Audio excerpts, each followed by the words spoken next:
My people, we need to talk about this, okay? Mozambique is closing the border to South Africa.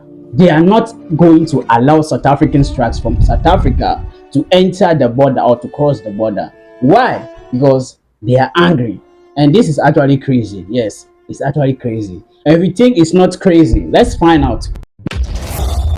Well, what is this happening? This is happening amid the xenophobic attacks in South Africa, where South Africans says that they don't want foreigners. They don't want foreigners in their country. They don't want illegal migrants in their country. And who are they referring to?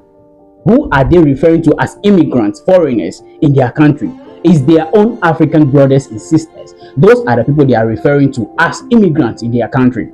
They don't want them, so they say they should go. Yes. Because they are saying that these immigrants are taking their jobs in South Africa. They are taking their jobs.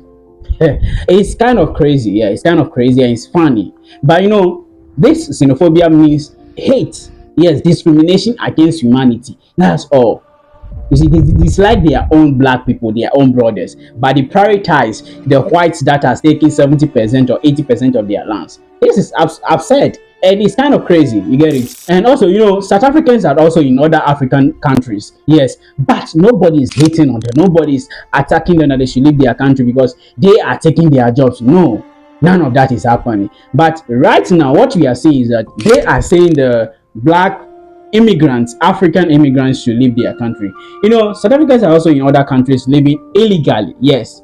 They don't have papers, but they are chasing some people out of the country. That it's kind of crazy, though. I believe some of the South Africans do not agree with that, but some agrees that they should leave their country. So it's really getting crazy, and I hope South Africans should learn very well. They should learn who are their real enemies. Yes. From Mozambique and Zimbabwe, miners who worked here, who created much of the wealth of the city we live in. And now we're trying to blame them for all of these ills, when in fact, if we start looking at the factual information about joblessness, there's no statistical evidence. There's no evidence to suggest that foreign nationals are taking away many jobs. What we have is we have a macroeconomic policy that basically privileges corporate capital and big investments and doesn't support small-scale township economies. So if, for example, you even kick out all the spaza shop owners tomorrow and say all the foreign nationals are in, and every single South African citizen, would those small-scale businesses survive because of our own policies? No. You ask a South African spaza shop owner, they're facing exactly the same problems.